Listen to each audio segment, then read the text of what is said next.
Week 2 in the NFL, and we got the start and sit advice that you need to win your fantasy football matchups. And we got my guy here, SI Senior Fantasy Analyst, Michael Fabiano. And Fabs, we're going to run through the quarterbacks, running backs, wide receivers, and tight ends, your starts and your sits of the week. Let's start it off with the passers. And let's go with Tom Brady, 44 years old and scoring 30 points a game. I mean, God bless him. I guess that avocado ice cream, that diet really works. And he's got a great matchup against Atlanta this week. Jalen Hurts completed 77% of his passes against Atlanta last week. He was in the low 50s last year. So start Tom Brady. My sit-em is Carson Wentz. Last week, he had a good real football game, 251 and 2 touchdowns, but only 18 fantasy points. That's not going to cut it in this day and age. And oh, by the way, you got the Rams coming to town. That is a brutal matchup, so I am sitting Wentz.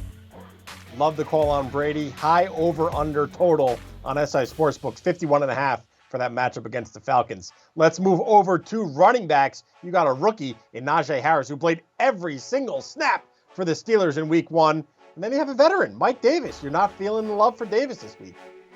Right, and this on Harris is more of like reassurance than anything else because a lot of people are going to play him without question. But he had a stinker last week. I mean, let's be honest, 5.9 fantasy points is not going to get it done. But that was against the Bills. Now he's got the Raiders. Their defense is historically bad against running backs. They gave up 2 touchdowns to runners last week. Start Harris with confidence. And then you mentioned Mike Davis. Last week, he did lead Atlanta's backfield in touches and in snaps.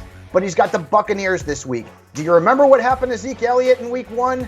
Yeah, it was bad. I think Atlanta's probably going to have to abandon the run. And even if they do try to run it, they're not going to find much success facing that Buccaneers front 7.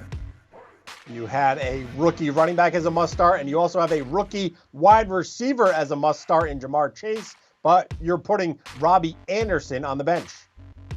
Right, we all are so scared. We're chickens in fantasy football, right? Because Chase had a couple of drops in the preseason, and we all freaked out. And guess what he did?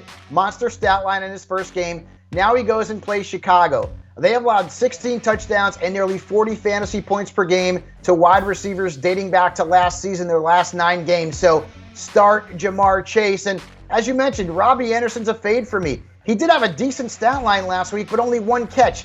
Now he's got the Saints.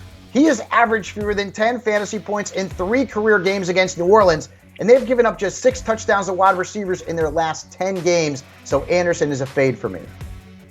Let's close things out. We'll talk about some tight ends. Tyler Higbee, great performance, his first time catching passes from Matthew Stafford. On the other end of the spectrum, Mike Gesicki, who didn't catch any passes from Tua in week 1. Yeah, I like Higbee as a top 10 tight end this week. I liked him last week as well. He's going to get more opportunities with Gerald Everett no longer in the mix there. And the matchup's pretty good against the Colts. You might think it's not, but the Colts gave up a touchdown to Gerald Everett last week, and they can be had by tight ends. And then you mentioned Gesicki. No points, none from Mike Gesicki with Will Fuller out. That was not good. Now Fuller's going to come back from the suspension. And Gesicki also didn't even lead Dolphins tight ends in snaps played last week. That was Durham Smythe. So until Gesicki shows some signs of life and a better rapport with Tua Tagovailoa, he is going to be on my bench, Bill.